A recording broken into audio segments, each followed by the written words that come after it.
For Shannon Sharpe to say he only wants to spend $30,000 on his daughter's wedding, only to turn around and spend $333.33333 on a daughter of somebody else who he met at a gym, allegedly. Let's talk about it. Y'all already know what time it is. I got the black V-neck on.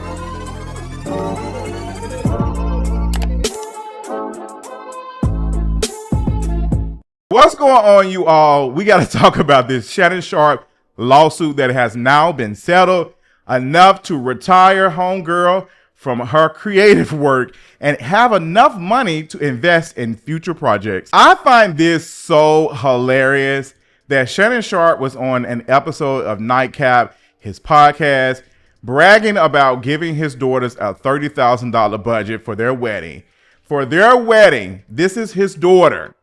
This is his daughter. This is his daughter's.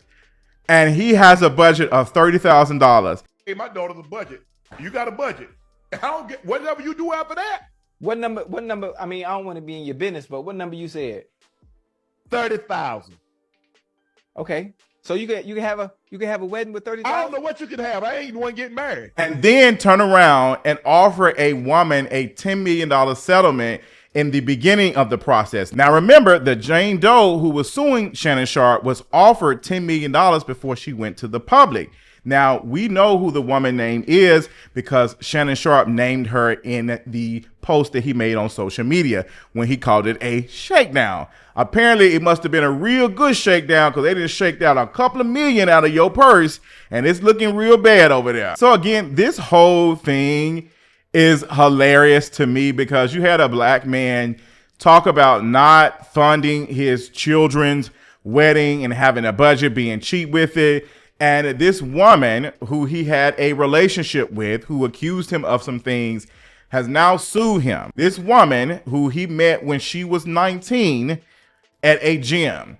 You're telling me that Shannon Sharpe, again, met this random woman at the gym that just so happened to be working out together. This woman who is now getting enough money from Shannon Sharpe to retire and have enough money to invest in future projects from this man, were in the same place, the same gym like that. I wouldn't be surprised if Shannon Sharpe knew what she was doing, had already knew that she had an OnlyFans or whatever, and probably has had communications with her and then revealed who he was and had a conversation and they met offline. I don't believe for a second that they met at a gym. I think that's something that he came up with to kind of soften it. But homegirl ain't got to reveal anything else because she didn't got paid. So it's been reported, and I was wondering because she did not, her or her team did not show up to court. Remember I told you all last week that they did not show up to court.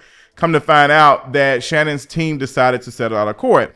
Now, you got some folks arguing, saying this was a shakedown. And I mean, what if I go and ask for $10 million? Shannon Sharpe had already confirmed that they had a relationship. He already confirmed that they had a relationship. And then what we get? Audio of Shannon Sharpe talking reckless to this woman, telling her, I'm going to choke you. All of these things, like him, freaky frog, whatever you want to call it, behavior, whatever it is. They were engaging in it. Some of their conversations seemed like they were consensual, but again, when we're talking about power dynamics, this girl was very young when she met him. This is a multi-millionaire. Like, this is an NFL legend. This man had enough money to offer her $10 million settlement before they even went to the public. Think about that for a second. Think about how he said that he would only pay $30,000 for his daughter's wedding. I know working class folks and people, middle class, who spend that much money on a wedding. I know folks who are not millionaires who have spent a good amount of money on their wedding. So you're telling me that a person who has enough money to retire somebody from doing OnlyFans could not give his daughters any more money besides $30,000? Like, these are your children. And now you have given this white woman enough money to honestly build some wealth. If we're being honest, you see, she made a post on social media, I think it's now been deleted, that she is going to be investing in future projects, that she's not doing OnlyFans anymore. Like, that's when we talk about like wealth, to the point that you don't have to work your job anymore. Now, she's young, $10 million, girl, add inflation and all that other stuff and taxes, all that. We don't know how much money she got, but if the original offer was 10 mil and she was suing for 50 mil, how much do you think she got? I think she probably got about 20. And I'm wondering, did he go and take a loan out to go get that cash for her? But that's besides the point. I believe that Shannon Sharpe did the best of what he can do for his brand, because if we had seen her in court talking about all these things, their experiences, her and these audio messages keep playing out, it would have further diminished his image. And that's what his brand is. Again, when we talk about these folks who have money and wealth per se, a lot of their stuff is built off of what they are worth, their value. If your value starts to depreciate, you're not able to sign a deal with T-Mobile or sign a deal with Nike or whatever, do promotional stuff, you're losing income. You're losing money. Like, it is based off of how much you are valued. If you start to diminish, you don't have it. So he had to think about that. Like, what is going to happen overall when advertisers start pulling from my podcast because they don't want to be associated with that. They do not want to be associated with that. So now we have this black man who has now invested in this white woman's future. Now, let me tell you, first and foremost, I don't have an issue with homegirl doing OnlyFans. Period. Get your money. Get your money. Speaking of another white walker chaser, get your money. Get your bread. Or he chased Asian women. A blogger. Same. But y'all catch it. But you were interested in this woman. You were interested in this woman not just based off of her being a 19-year-old, also her being white. Like, let's be honest. And now it has cost you. Now it has cost you. So when we have conversations about these celebrities, black celebrities who are important to our culture, important to us, and if they're winning, we're winning, where does that money go to? Where does that money go to? Because it's not coming back to the black community. That money is gone. That $10 million is gone to a black man who makes money off of honestly talking about black culture. Like, playing into the black culture of it all. The Ankh, him doing podcasts next to the other football player guy, I can't think of his name, Chad Ochocinco. Them talking about very black things, interviewing other black celebrities, and occasionally inviting non-black celebrities that we don't fool with. He's making money off of us. Shannon Sharpe's primary audience is black people, period. And the advertisers know that because there is a serious gambling addiction that is inside our community that we have not really been talking about, but it is time, beyond time for us to talk about it. Prize Pick, all of that, like drafting, all that stuff is gambling. It's new age digital gambling, and it has a hold on a lot of us. Working class, poor people are the ones who the lottery makes the money from. It's called a poor person tax. Poor people are heavily investing in the lottery. They want to believe that they're going to get rich. And these systems know that, and they prey off of them. They prey off of them. And there's some folks who refuse to break from it. They've been doing it for years now. I know some folks who've been doing it for years now and have yet to win enough money that they don't have to do it anymore. They haven't made enough money for them to retire. It's always, but when I win it, but will you win it? If we look at the math, you're not going to win it. The same math of you being a billionaire. It's very low, but hope is enough for a lot of these folks.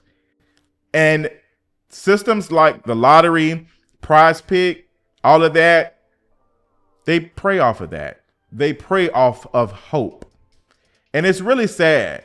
And I'm not trying to get off topic, but I feel like it's a conversation. We're talking about Shannon Sharpe and the harm in the community and how none of this money is making its way back to black folks, brown folks, people who look like Shannon Sharpe.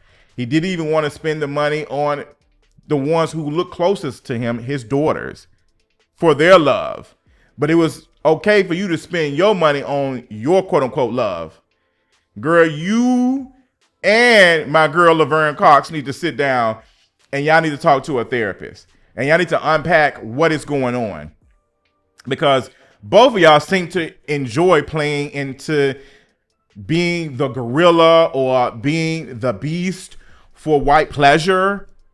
It's not looking good. Like, I'm still recovering from seeing that video of Laverne Cox. I thought she was about to summon Blue Eyes White Dragon the way she was talking. Like, I thought that Yugi had took over her.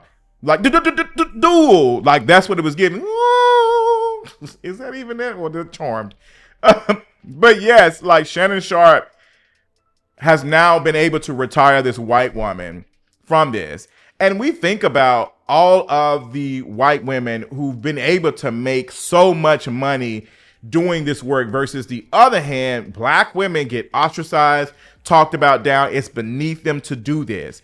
But people like Jane Doe who participate in it, and also going back to even Kim Kardashian and the infamous tape that was released and how she was able to build an empire off of that while still dibbling and dabbling in blackness and whatever. The ways in which that are able to benefit from things like this in ways that black women will never be able to. On one hand, y'all enjoy talking down on the ghetto black women and the things that they do and looking at them like they're less than, but then we'll go and participate in stuff like this. Reminds me of how Kanye West talked about how he went from Amber Rose to Kim Kardashian, that he had to take so many showers before he even hopped in the bed with Kim Kardashian.